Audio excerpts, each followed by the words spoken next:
Bonk. Nice. Very nice. Oh dear. Almost got him. Nice. Holy shit. Good job, bro. Oh man.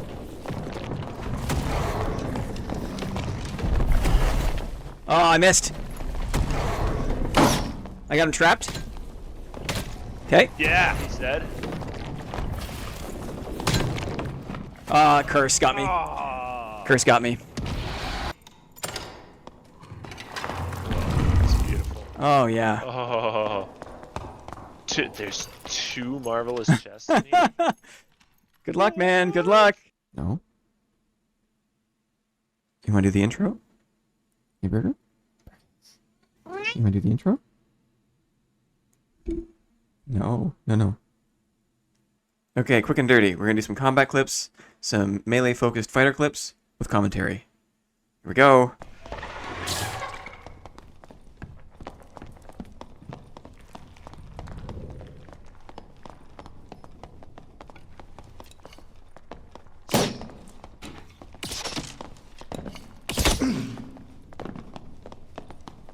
My sprint. It's a fighter. That's weird. I thought I heard a sprint. What the fuck is this? Not my intention, buddy.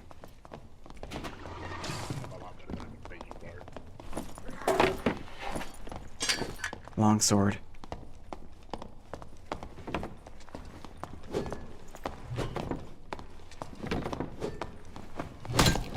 Too dark for this. Okay, now that was rude.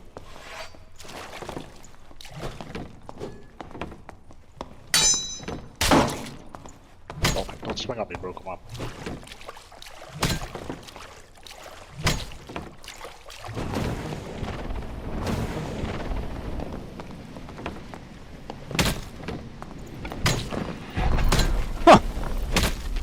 GG, man.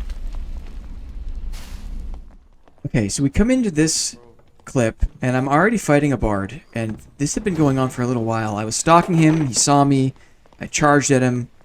He's got all of his buffs up, and he's really fast.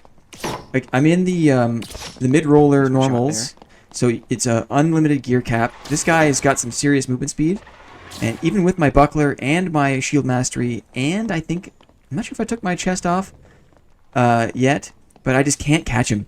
He just is so good at putting his weapons away and keeping his distance. This is a really frustrating situation for me to be in, but kudos to him. He's playing the class well. Even with sprint, I mean, here I've got some luck. Finally I have some luck. Maybe the reason I got luck is because he changed course, because now there is some other guy in the mix. So this fighter comes out of nowhere. That's weird. I thought I heard a sprint. Yeah, I thought I did hear a sprint. And not my intention, buddy. Yeah, the bard thinks we're maybe teaming. Goes downstairs. It's not my intention. I don't team. But now I know I'm fighting a fighter. So I switch to my heater shield and my mace. This is like, man, mwah. Like, I can't believe I didn't realize this earlier, but just carry a mace. Having a different shield and weapon loadout for different enemies is super, super useful. So I get chased off the bard. Now I'm fighting this plate fighter, and it's another longsword fighter. I feel really confident having a big heater shield, lots of coverage area, and a mace that deals a lot of armor pen. So let's see where this goes.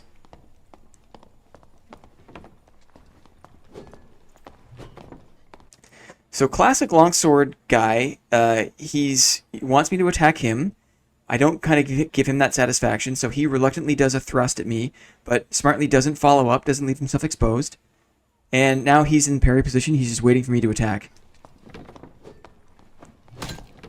Too dark for this. Yeah, he says it's too dark. I mean, and that's like, kudos to me, because I've trained myself to fight in the dark. I'm comfortable fighting in the dark. Like, he's got potions on his belt. I don't have potions on my belt.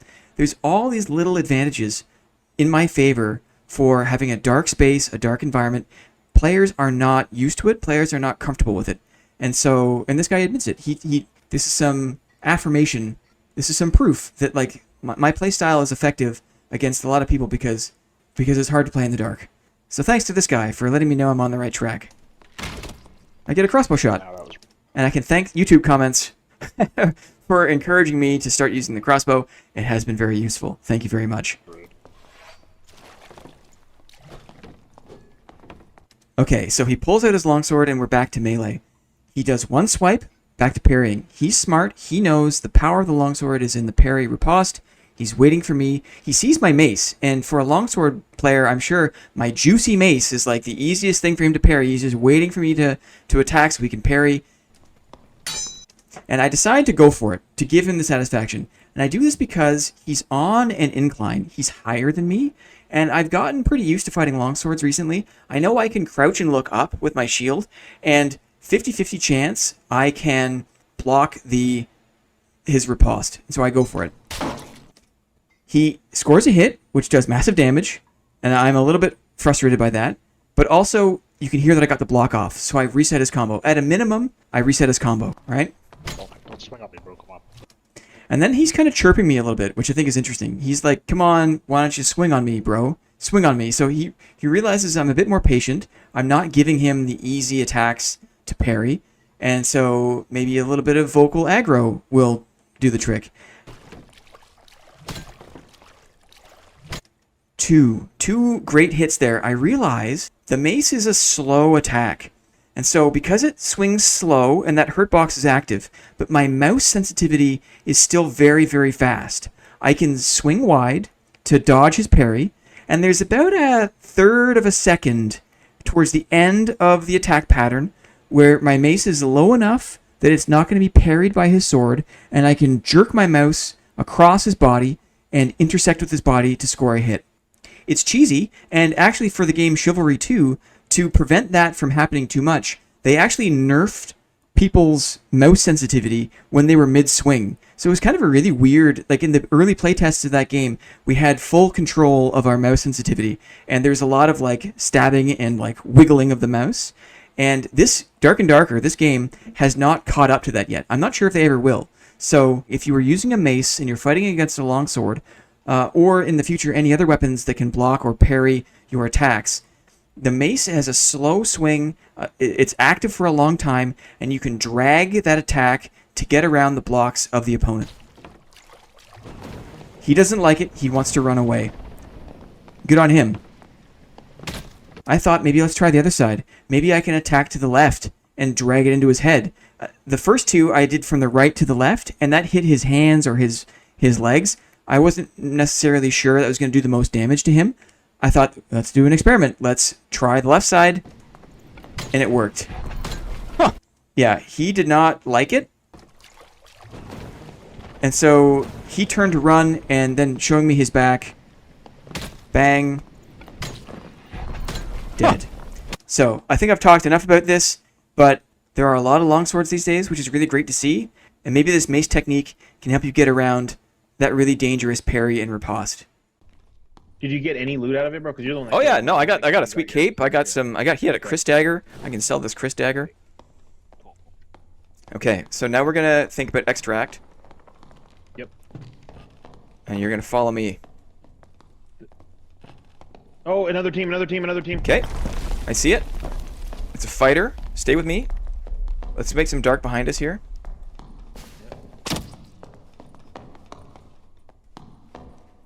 Okay. Fighter Ranger. They're split up. Follow me towards the fighter. Okay.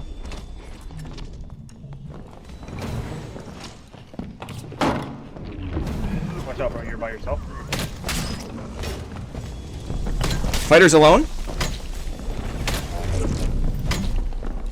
Nice. Gonna mage him. Fighter's dead. Nice. I'm healing. You can kill him. You can kill him. Literally kill him. Got him. Nice. Good stuff, brother. Okay, so this is a duos map, duos game with my boy Wolf Tactical. Trying to run some more duos, get some more experience in team-based combat. It's been super fun. Couple of points in this fight. Okay, so now we're gonna. It wasn't the most complicated fight. Yep. It wasn't the most intricate fight. You're gonna follow me. As I'm learning, I kind of notice a few things here. Oh, another team. Okay. Number one, I didn't notice the team there. I was walking, and they totally came into the room. Didn't notice them. I see it. It's a fighter. Stay with me. Let's make some dark behind us here. I'm happy with how calm I am. I think in solos, I'm a little more anxious, I think. I'm trying to make it dark behind us because I saw the ranger. Okay. I assume the fighter has ranged. If we come out of the dark, if we have dark behind us, it's harder to be ranger. hit. They're split up with that Follow me damage. towards the fighter. Okay. Okay, two very important things there. Number one is noticing when the team is split and focusing in on one half of the team. I think is the best. That's how I have to do it in solos. So I figure in duos it's the same thing. Also, just having good comms, saying what I see, and asking my teammate to stick with me, even though it's maybe obvious or I feel like it should be obvious. It often never is, and it's always good just to tell your teammate what you're thinking.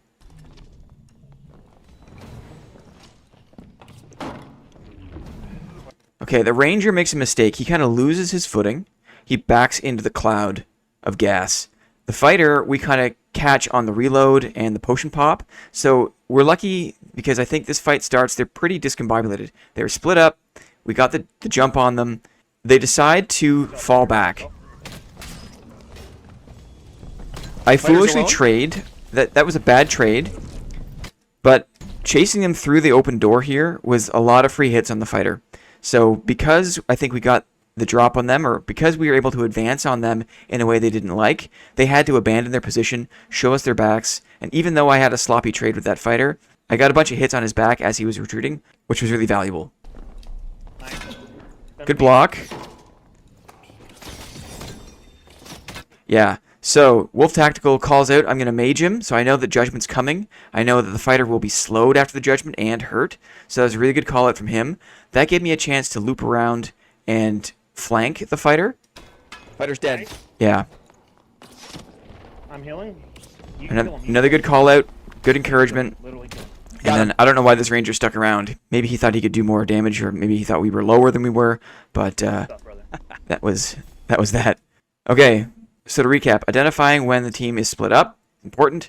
Having good, clear, basic comms is important, and looping around and flanking an isolated player whenever you can is a good way to take one player off the table.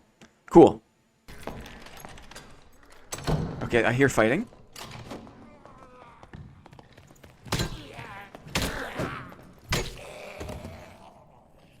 Oh, right here. Yep. CDR fighter. Yep. I don't think he knows where I am. So you can bait him. If you want to fall back towards that jail door. He's looking for you. He's looking for you. Okay, he knows where I am. I'm pushing him. There's a warlock here too. It's So all good. let's I'm play gonna this. push forward. Okay. I'm on. Okay, we got him separated. He's on you. He's on you. Yep. He's on you. Yep. I'm looking. I hit him. Yep. Keep on him. Keep on him. Keep on him. Yes. Warlock's coming. Yep. Stay alive. I got you. I got this warlock. Yeah, I got him. This guy is dead meat. GG, man. Okay. Good stuff, brother. Thanks for trusting me to push forward. Yep. I wasn't scared of the warlock at all. I was more scared of the fighter. Yeah, warlock's got my number, so. Oh yeah, this is all. Oh my God, he's geared. Okay, this is probably one of the best fights we had all night, and I'm really excited to show it, talk about it. Okay, I hear fighting. So me calling out that I hear fighting, you never know what your teammate's audio quality is like. Wolf Tactical was saying that I had better headphones than him, so even just the simple act of like calling out what I hear before we see anything can be really helpful. Oh, right here. Yep. CDR fighter. Yep. And then he goes ahead and says what he sees. Really helpful to call out the class you see when you see it. I don't think he knows where I am. So you can bait him. If you want to fall back towards that jail door. He's looking for you. He's looking for you. So I have a bias for stealthy gameplay, and I wonder if I can make it work in duos. Maybe as I get more experience playing in duos, I can find a way to get the stealth game on point. But this fighter is maybe a little too keen for that. He's not going to fall for the simple cleric bait. So despite my best efforts, it seems like, yeah, he definitely knows where I am. I'm pushing him. Okay. We push the corner. I see the warlock. I don't like that. I don't like fighting warlocks. It's not comfortable for me. There's a warlock here too. But I'm getting the Let's play this. I'm getting the protection, and Wolf Tactical's like, no, we're going for it. I'm on. Okay, we got him separated. So again, like we saw last time, separating the team is the most important thing, in my opinion. And I've got the Warlock off, and he has to do his Phantomize. I'm looking. And now it's just this fighter. And I didn't realize it at the time, but it's a dagger fighter. Yep. It's a dagger plate fighter with a survival bow. Very difficult to block these attacks. Very difficult to block the Rondel dagger.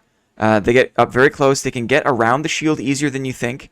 And so, had I realized that going in, I might have been a little more apprehensive. Keep on him. Keep on him. Keep on him. I managed to get enough blocks on the dagger. Wolf Tactical hit him with the Judgment, and together we could do enough damage to take him down. That was really lucky. The fact that the Warlock had to phase out, Wolf and I could focus on the fighter. He did damage, I did damage. Yes. We take him out. Warlock's coming. Yep. Stay alive. I got you. Okay, so this guy wants to parry, and Wolf told me after that he wasn't really comfortable attacking into the longsword parry, which is understandable. I got this Warlock. I was feeling a little more confident in my ability to get around his Yeah, I got blocks. him. It also guy's dead helped, meat. yeah, that there was two of us. So the Warlock is outnumbered. Even though his parry is super dangerous, we've got the numbers on him. The most important thing is getting around his flank. If we can get beside him or behind him, then his attention is split. His little longsword can't block both angles, and he was a bit discombobulated there. We were able to come out with a win. GG to this team. This was a great fight. Shoutouts to my boy, Wolf Tactical. Awesome teammate. Awesome cleric.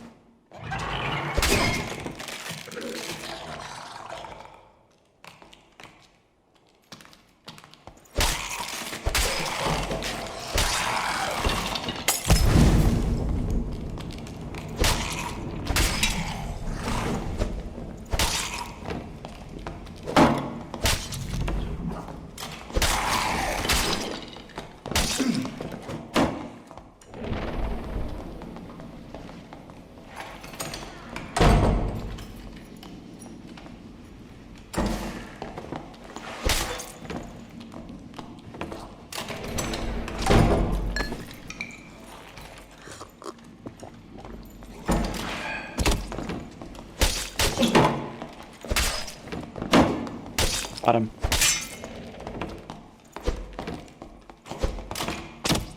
I figured as much. Oh no. That's funny. Oh great. Get out of here, you. Get out of here. Nobody likes you. Okay, I'll take it back a bit here. This time I dropped into the crypts. I was doing a little bit of questing. I used to run a lot of 1v3 in crypts, so I'm familiar with the map, but it's definitely not my favorite place to be as a solo.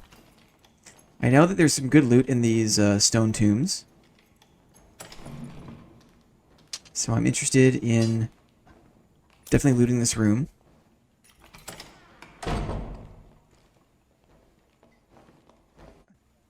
And then I hear footsteps, but I also know I've got that death skull on me, and I also know that there are two sleeping skeletons between these remaining stone tombs. So I'm kind of in a tricky spot. There's a person here, and they're moving towards me. I think they heard me close the door, and maybe I'm not sure if they were waiting for me or if they were just kind of in this area, but it sounds like they're coming this way, and I have this mob on me. And this is kind of what I try to tell other people to do when you're launching a surprise attack against other players. If you attack while there's a mob in the mix, it's always a lot harder for the defending player, and that's what's happening to me here. So I was able to dispatch with Death Skull easily, but moving ahead just a little bit woke up the skeleton, and now the other skeleton wakes up, and I just want to deal with this as quickly as I can. So this guy procs up, and it's a longsword.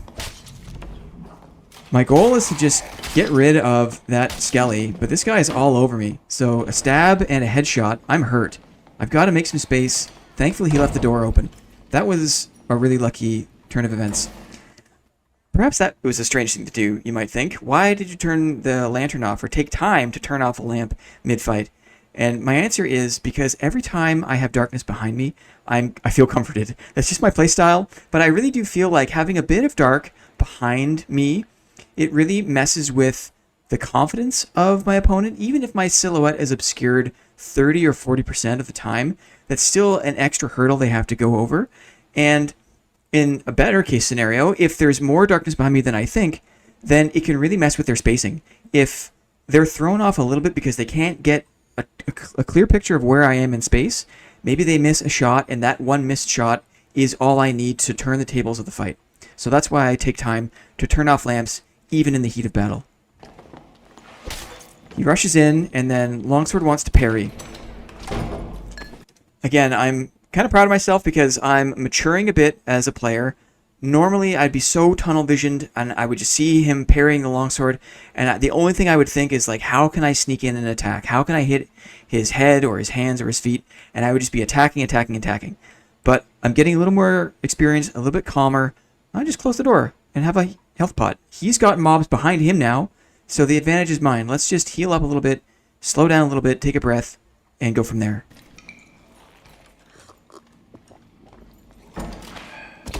So he gets hit by that crossbow shot, but he's still super aggro. I have a couple of hits.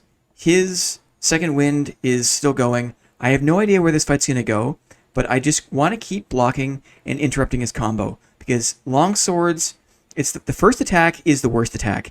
And if you can keep them on that first attack by blocking, anytime you block their attack, their combo resets, and that's to your advantage. So even if you get hit, and you can bring your shield down, bring your shield's hitbox down into their longsword's hitbox, that will reset their combo, and they're stuck on that first slow thrust. Got him.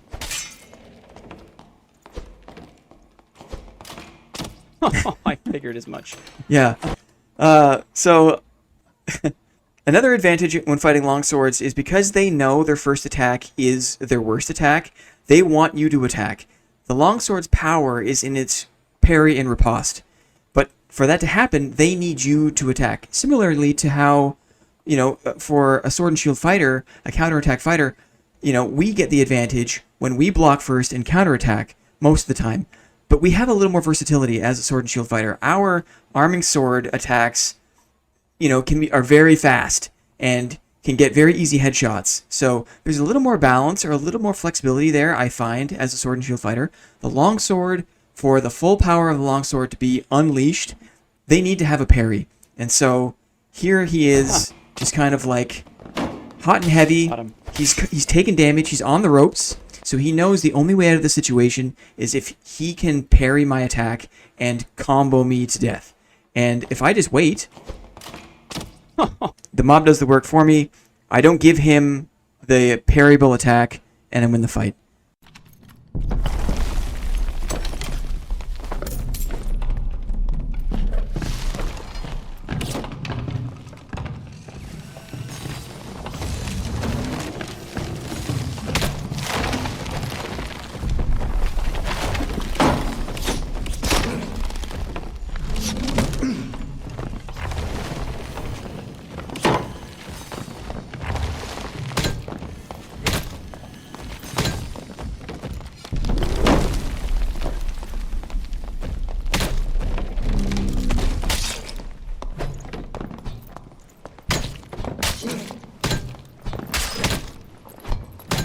Oh, that was close.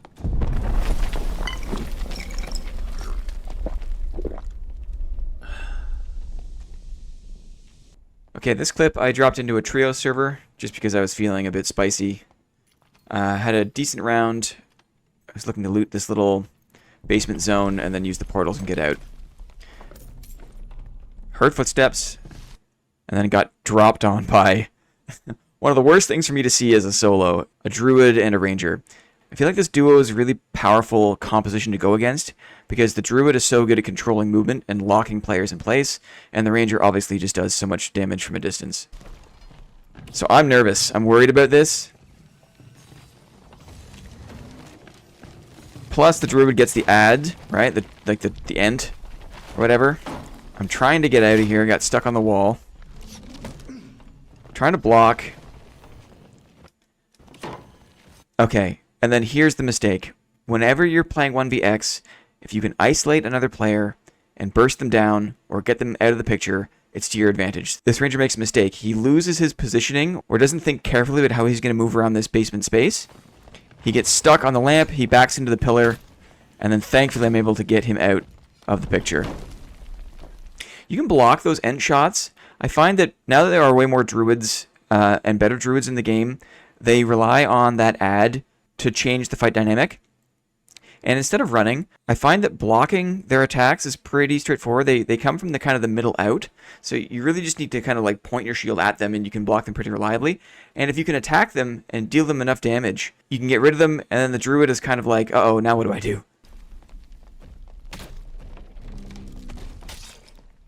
The spear is difficult. The spear is one of the hardest things to block. And you can see here, I'm not doing a very good job. Something about the way the hitbox is configured, something about the specificity of the spear can be pointed at your feet, at your flank, at your head, at your shoulder. It's frustrating because it looks like your shield's up and you should be able to block the thing, but from their perspective, they're able to be very targeted with their attacks. So trying to block the shield is dicey. I find that it's better almost to try to move left and right. To make the spear miss is almost as reliable as trying to block it. So I have a bunch of failed blocks there, and in this particular sequence, this end sequence, he's attacked me once, and now is going for the second. I know that second one is coming high, and so I'm better off just ducking it. And I was able to duck it, so we'll play the sequence one more time. So the end, I'm moving away from the end. Miss. He misses. He hits me. A duck. So instead of going for the block, knowing when to not block is also an important thing I'm learning. And in that situation, I benefited from not trying to block the attack, but just relying on dodging. Ducking, dodging, getting under the attack, and then finishing him off. GG to that team. That was a close one. If you've made it this far in the video, thank you so much. Really appreciate you watching. And I really appreciate all the comments. We've got a little community going here. A lot of people that are excited by melee combat, by a sword and shield fighter. And it's really cool to hear some people say how these videos have encouraged them to pick up fighter and give the sword and shield a try, because I think it's a really, really fun way to play the game. Okay, we'll leave it there for now. See you again soon.